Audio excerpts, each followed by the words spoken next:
Nuestro sindicato es un sindicato autónomo, no juega partidariamente. Es un sindicato que siempre se paró desde un pliego de reclamos que tienen que ver con salarios, condiciones de trabajo y la defensa de un sistema público de calidad. En nuestro sindicato las decisiones las toman los afiliados y afiliadas al sindicato. ¿Cómo definirías esta relación con el gobierno actual? Nadie puede proyectar un año de paritaria. La erosión que genera la inflación sobre los salarios es descomunal. ¿Es cierto lo de la guardia o es también mentira? Un servicio es la guardia, hay 34 más. Hay que ver la discusión del presupuesto para el año que viene. Si logramos salir de la pandemia, ¿cuánto es? ¿Cuánto tendría que ganar hoy un médico en un hospital público ocupándose de una sala de guardia o de un servicio o trabajando en un servicio las horas que le corresponde? Tenemos de repente más equipamiento y no tenemos el equipo de salud suficiente para poder hacer funcionar todo ese equipamiento.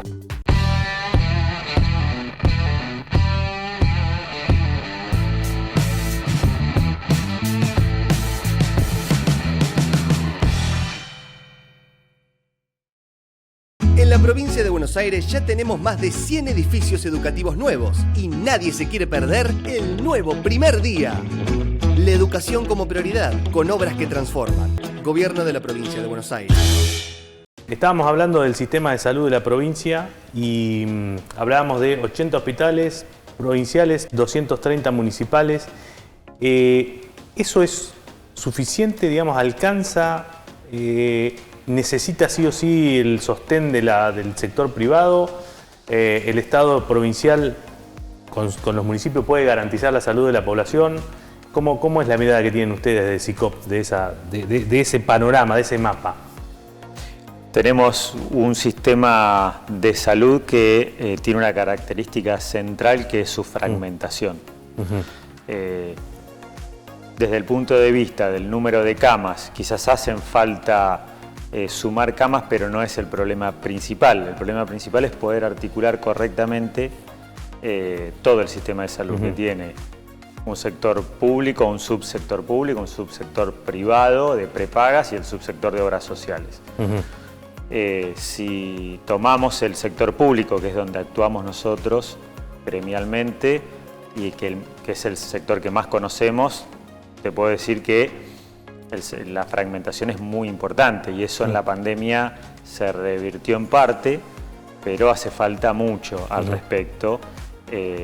Entonces hay que desandar un camino que nuestro sistema de salud en la historia reciente, sobre todo en la década de los 90, sufrió un proceso de descentralización muy importante y de fragmentación. Así, eso quiere decir que la nación le dio a los... Se dio hospitales a las provincias y la provincia a los municipios. Y es un proceso de descentralización que fue mucho más importante en la salud. Se dio la administración sin los recursos, por ejemplo. Sí, o sin los recursos algo suficientes. de recursos está porque está la ley de coparticipación. Hay una coparticipación, pero eso es insuficiente. La mayoría de los municipios te va a decir que no le alcanza o que gran parte del presupuesto del municipio se lo gasta en sostener la salud de su población. Pero bueno, esto es insuficiente, hay que revisarlo. ¿Y la pandemia o lo que tuvo que invertir el Estado en la pandemia dejó un mejor sistema o un sistema con más equipamiento y con los mismos problemas de funcionamiento de antes? La inversión del Estado durante la pandemia fue monumental, fue muy importante, porque no solamente equipó con infraestructura, camas, respiradores, insumos y recurso humano, porque ingresó una cantidad muy importante de profesionales y de no profesionales a la planta permanente, sino que además asistió al subsector privado, sosteniendo la mitad de la masa salarial, equipamiento y demás. Yo creo que en la historia reciente nunca había sucedido esto, que el Estado destine tantos recursos.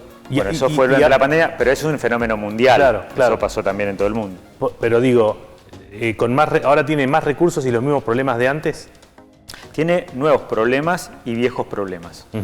Tenemos ¿Los problemas. nuevos?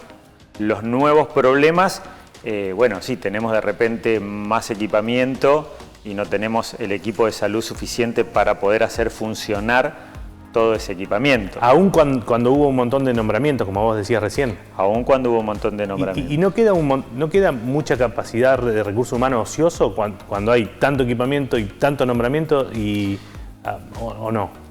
No. Digamos, preparado para una pandemia donde entraban de a miles los pacientes y ahora eso no es así o sí sigue siendo así. Igual no sé. No, lo que hay que entender es que la pandemia llegó en un momento en donde nuestro sistema de salud estaba en serios problemas muy profundos, de déficit de recurso humano. Antes de la pandemia teníamos listas de espera, gente hace 2 años esperando una cirugía programada, 6 meses para conseguir un turno con un especialista. Hoy tenemos problemas de la gente, a la población le cuesta mucho acceder a un especialista, a un tratamiento, una cirugía programada, pero estamos un poco mejor en recurso humano. Igualmente nos dio la sensación de que regábamos en el desierto. Incorporamos durante 2 años consecutivos a todos los residentes que finalizaban su formación, eso no sucedió nunca. Incorporamos 2.000 profesionales. 2.000 profesionales al servicio. Y sin embargo, hoy te puedo decir que a la población que no tiene obra social, que no tiene cobertura, le cuesta acceder. Seguimos teniendo una enorme desigualdad en el acceso a la salud, que es un derecho. Durante la pandemia se dio algo muy importante, a diferencia de otros países, que hubo igualdad en el acceso a recursos Básico, muy digamos. importantes, que era un respirador, una cama y luego la vacuna. Ahí no importó de qué sector de la sociedad venís, qué tipo de cobertura tenés, cuántos ingresos tenés. El acceso fue igualitario. Pero ahora... Excepto al principio con la polémica, ¿no? Sí, pero esto estamos hablando respecto a una enfermedad puntual que fue el COVID-19. Si tomamos otras enfermedades, que son las que existían antes de la pandemia y siguen existiendo, vemos todavía una desigualdad muy grande para poder acceder, para poder resolver estos problemas. Y ahí es donde te digo que falta mucho, porque falta recurso humano, sigue faltando. Sigue faltando. O sea, se incorporaron 2.000 médicos a un sistema de salud que tenía aproximadamente 45.000 o 50.000 personas, ¿no? En total, ¿no? Más o menos. Y todavía sigue faltando profesionales.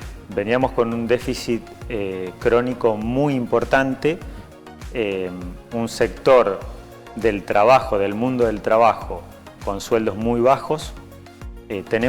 Hoy en la Argentina tenemos una matriz salarial que es muy preocupante, yo diría que es el problema principal hoy de la Argentina. Y dentro de eso, si vos ves los distintos sectores, salud siempre históricamente estuvo rezagado en lo salarial. Eso en los últimos 10 años trajo consecuencias serias.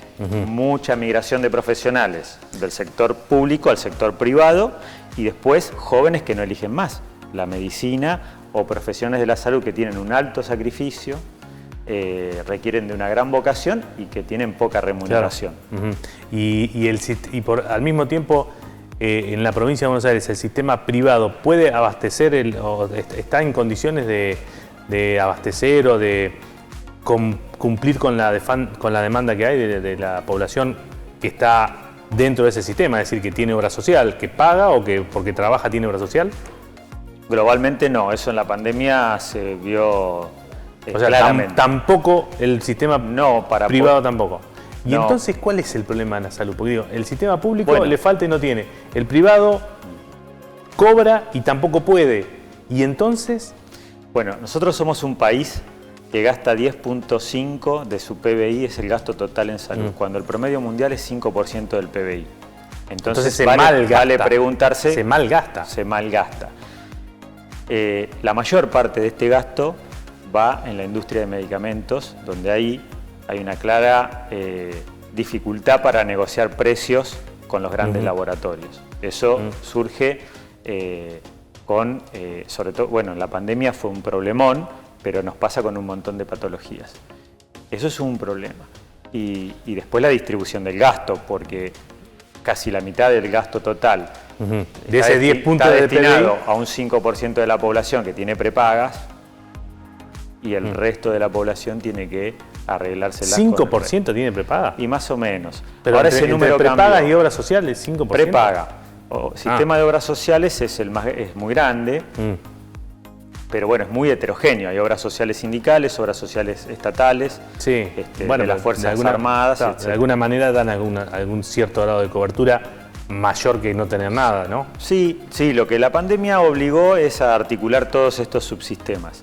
Ahora falta mucho para que el sistema pueda trabajar en forma integral y pueda... O sea que si alguien se decide a tocar o a meter el bisturí, ya que estamos hablando de temas médicos, Sí. en el sistema o en el negocio de los medicamentos, podríamos llegar ahí a sacar casi 5 puntos del PBI que podrían ser destinados a mejorar el funcionamiento del sistema de salud en la provincia o en el país. Sí, sin duda, sí. Para resolver este problema hay que patear algunos negocios. Entre ellos está una parte de la industria de medicamentos y es un problema a escala mundial.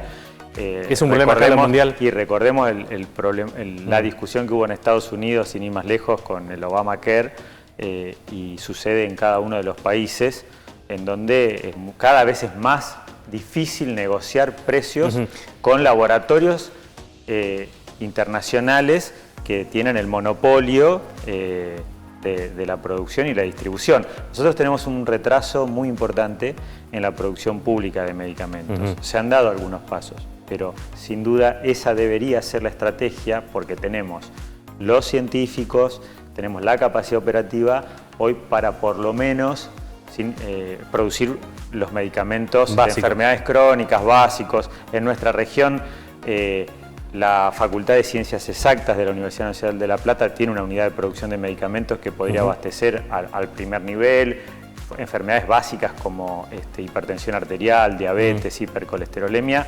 que bueno, eso sin duda debería ser una estrategia, una política de Estado para resolver este problema. Ya que hablaste de la universidad, vos estuviste durante mucho tiempo peleando, porque justo te tocó mientras estudiabas, por el ingreso restricto a la Facultad de Medicina en La Plata, y ahora hay ingreso restricto a la Facultad de Medicina y el problema es otro, prácticamente los chicos no tienen clases, porque es tan grande la cantidad digamos, de aspirantes que hay o de estudiantes que el sistema no alcanza a cubrir todas las necesidades y hay problemas en la formación. No sé hasta qué punto, eso lo podrán decir ustedes cuando vean a los próximos egresados, pero digo, ahí hubo un error de diagnóstico, es decir, había que hacer otra cosa, no eliminar totalmente el curso de ingreso o el curso restrictivo. ¿Cuál es la mirada que tenés a mucho tiempo de haber pasado por aquel momento y viendo lo que está pasando hoy? Bueno, hoy tenemos una preocupación a nivel nacional, que es que el número de egresados en medicina cayó, incluso globalmente, tomando todas las facultades de medicina del país. Cayó en los últimos 3 años, la pandemia tiene que ver en parte, pero esto que te decía, la crisis crónica del sistema, lo mal pago que es nuestra profesión. Entonces ahí tenemos un tema, porque si esto es tendencia y sigue cayendo el número de egresados, el problema es quién va a atender a la población. Esto, por lo tanto, vos me decís, bueno, ahora no hay ingreso eliminatorio, pero hay menos egresados por año. Sí, ¿cómo se explica? Bueno, hay una deserción enorme y eso es multifactorial. Eso es multifactorial porque no solamente son las condiciones de cursada, la falta de docentes o infraestructuras, que eso se abordaría desde el punto de vista de la discusión del presupuesto para cada facultad y en general, o el número de facultades, pero después la dificultad que tienen los jóvenes hoy para sostenerse económicamente o venir a la ciudad de La Plata, en nuestro caso, o ir a Buenos Aires a estudiar una carrera que dure 5, 6, 7 años. Hoy las dificultades económicas son muy importantes, por eso también nosotros siempre peleábamos, y es una pelea que continúa, por comedor universitario, albergue, becas, boleto, para que los jóvenes que tienen la capacidad para recibirse se puedan recibir, que dependa de tu capacidad intelectual o tu sacrificio, pero no de solo tu capacidad económica. Ahora, el ingreso está libre, digamos, es irrestricto, el comedor está, el boleto estudiantil está y hay menos egresados. Digo, insisto, ¿le erraron en el diagnóstico o yo podría decir que todo esto por lo que ustedes peleaban, al final no tenían razón porque antes se recibían más. ¿Cómo lo explicamos? No, yo creo que hay una facultad más justa desde el punto de vista del acceso al derecho a la educación superior. Hoy el problema es que ingresan muchos y que es el problema que tienen todas las demás facultades. Todas las demás carreras que no tenían ingreso eliminatorio también tenían una tasa baja de egresados. El problema es que en los primeros años, sobre todo en el ciclo básico, es donde se produce la mayor deserción. Bueno, hay que estudiar. Ahora tenemos el problema que tenían las demás carreras, que antes no teníamos. Claro, pero además sumado a que se egresan menos, porque antes egresaban de los 300 y pico que entraban, egresaban casi 300, porque esos 300 que eran muy restrictivos para entrar, terminaban egresando. Bueno, ahora ni siquiera llegan a los 300, o no sé, o 400. Sí, hay una situación más macro económica que impacta. Porque, o sea, el problema está asociado a la crisis económica del país. Cuando, digo, un poco delata mi edad ya, pero hace 20 años atrás, más de la mitad de los estudiantes en la ciudad de La Plata veníamos de afuera, yo no soy de La Plata. Y eso cambió bruscamente. Pero tiene que ver también con la dificultad, con lo difícil que es hoy sostener un alquiler 4 años y sostener, mandar un hijo a estudiar a otra ciudad. Hoy yo creo que es muy difícil. Hoy el valor que tiene, lo que tiene que gastar una familia para que una persona pueda estudiar. ¿Y cómo ves vos la formación que están teniendo hoy los chicos? No sé si tenés algún vínculo con la universidad, desde como en tu condición de graduado o tal vez como docente o docente auxiliar. ¿Cómo ves la formación? Digamos, ¿hay dificultades? Incluso se dice que, bueno, que no alcanzan ni siquiera a ver un preparado los chicos. Digo, ¿qué médicos vamos a tener dentro de 4, 5, 6 años? Sí. Vemos los egresados que ingresan en las residencias hospitalarias y se forman con nosotros en lo que es el posgrado. Nosotros vemos que los que ingresan y eligen, siguen eligiendo el sistema de residencias, son muy buenos alumnos y el resultado son profesionales, los mejores profesionales. Seguimos teniendo dentro del sistema público de grado y posgrado el mejor producto, si querés llamarlo así, desde el punto de vista profesional. Pero bueno, tenemos todavía un montón de... No ha caído la calidad, la masividad y la calidad no son inversamente proporcionales, es mucho más complejo. También se ha avanzado con modernizar un poco el plan de estudio. Falta mucho, desde mi punto de vista, de poder vincular mejor la teoría con la práctica. Incluso en la época cuando el ingreso era eliminatorio y teníamos el viejo plan de estudios, recién en 4º año teníamos contacto con un paciente. Vos imaginate una carrera universitaria de medicina, recién en el 4º año te tocaba interactuar con un paciente. ¿Y ahora? Eso ahora es antes. Entonces comienza antes, pero es en todo el mundo. Bueno, y además hay muñecos de simulación, hay nuevas tecnologías, pero en todo el mundo lo que uno veía era cuando intercambiaba el contacto con los pacientes, la relación entre la teoría y la práctica era mucho más cercana, ¿no? Bien, y insisto, ¿vos ves mejores egresados o peores egresados que antes? Nosotros no vimos una caída en la calidad con el cambio del ingreso. Sí, lo que vimos son problemas nuevos que no teníamos, porque tener una tasa de deserción superior al 50% en el ciclo básico es un problema nuevo que no teníamos y que, insisto, es un problema que sí escuchábamos que las autoridades de otras facultades tenían y nosotros no. Bueno, la deserción se daba de golpe con el ingreso eliminatorio. Bien.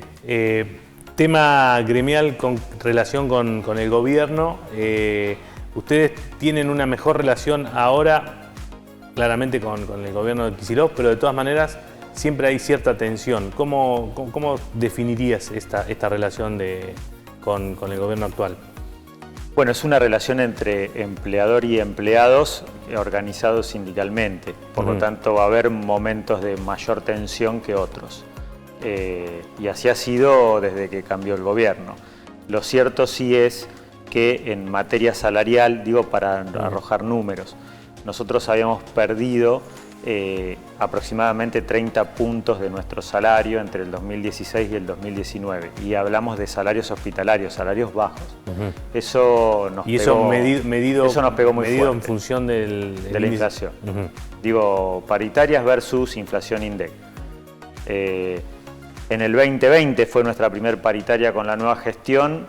Quedamos 14 puntos arriba de la inflación, la del año pasado 3-4 puntos y este año está por verse porque viene siendo muy complejo, un proceso inflacionario descomunal que preocupa mucho, que desordena toda la economía y hace muy compleja la negociación salarial porque obliga a que cada 2 meses te tengas que volver a sentar, todo lo que discutiste en 2 meses cambió y muy imprevisible. Nadie puede proyectar un año de paritaria. Claro, hoy por hoy no. De hecho, tuvimos una actualización en septiembre de 25 puntos y vamos a tener paritarias, vamos a tener una discusión ahora en octubre. De 25, de 14, tenían 14, le aumentaron 11 más. Sumaron, claro. Y ahora una actualización de 14. Pero nos tenemos que volver a sentar en el mes que viene porque ya sabemos que en noviembre vamos a...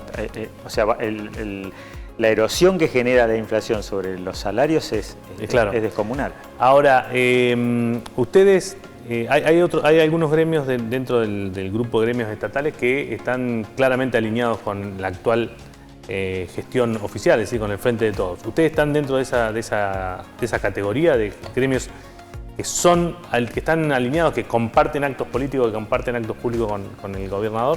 Nuestro sindicato es un sindicato autónomo, no juega partidariamente.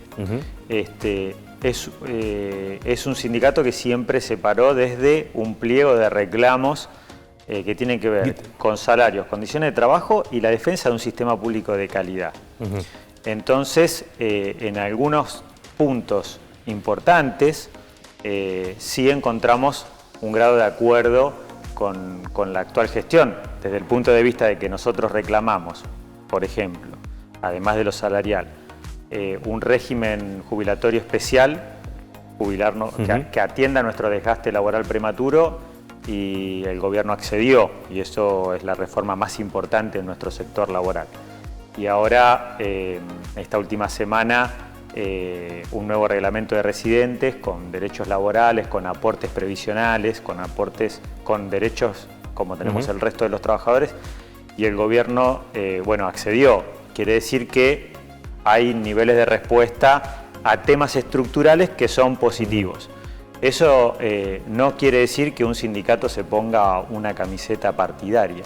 Por eso, pero hay algunos que sí lo hacen. Porque al mismo tiempo te recuerdo, el año pasado tuvimos 7 medidas de fuerza, porque no nos pusimos de acuerdo en la negociación paritaria.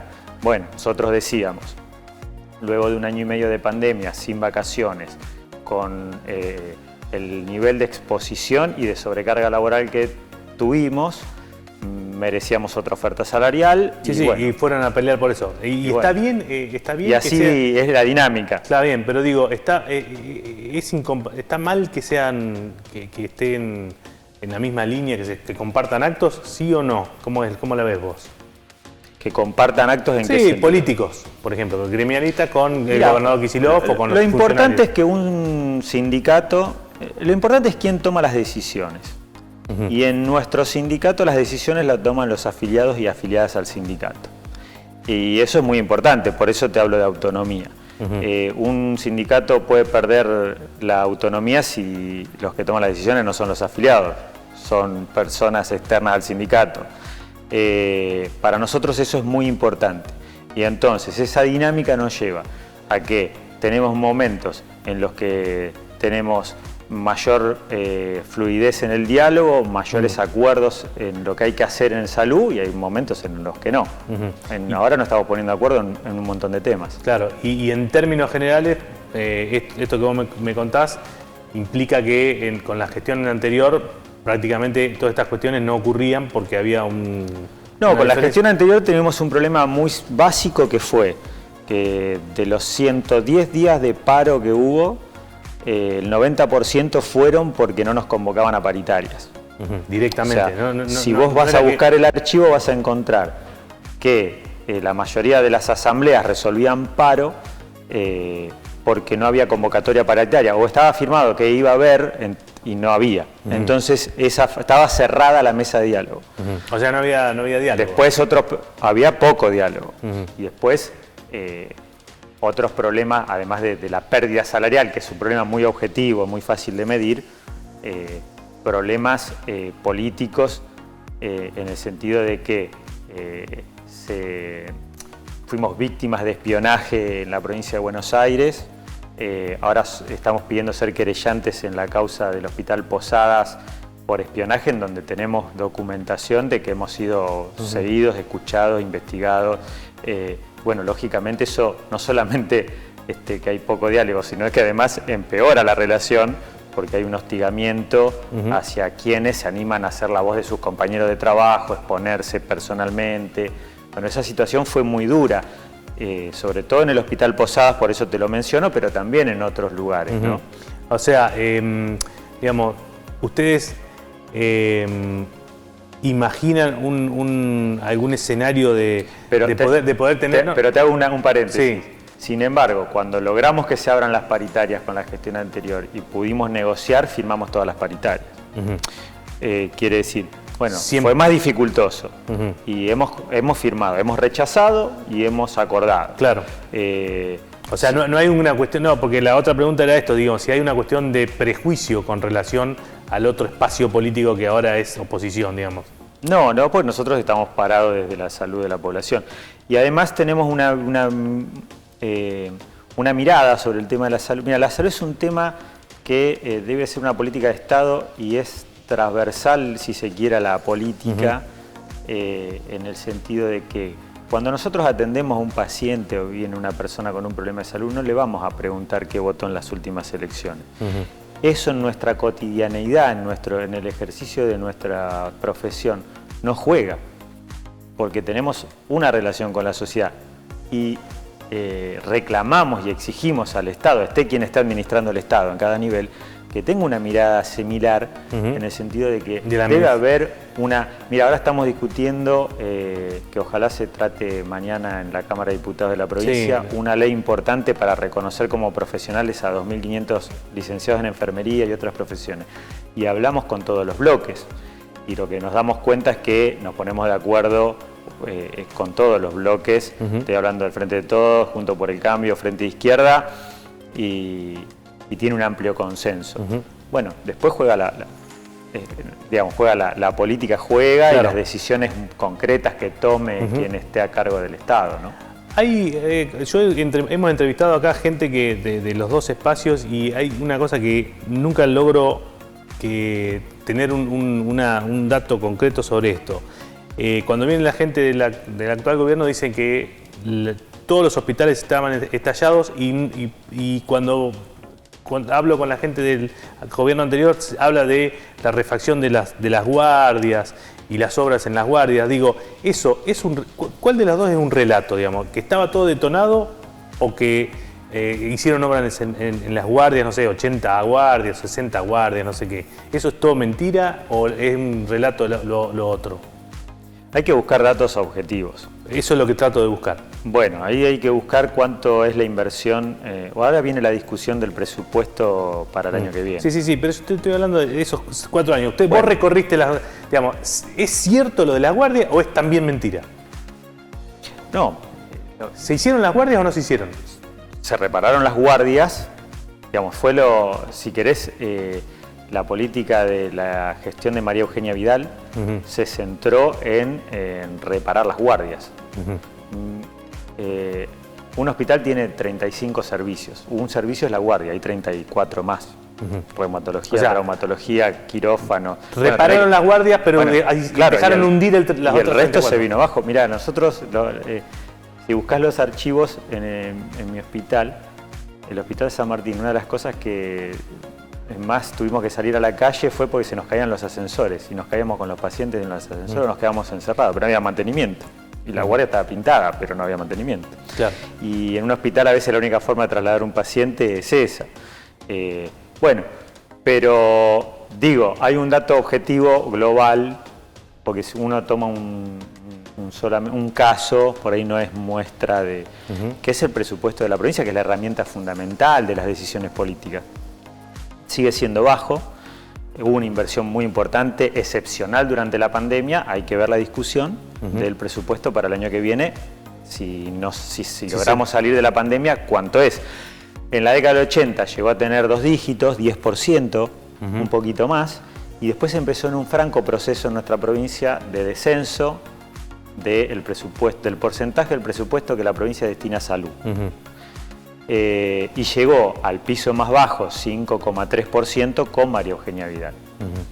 Ahora estamos un poquito arriba, pero hay que ver la discusión del año que viene. Y eso es una forma, hay una forma muy básica, y después hay otras, ¿no? Mortalidad infantil. Sí, claro, hay otros indicadores. Sí.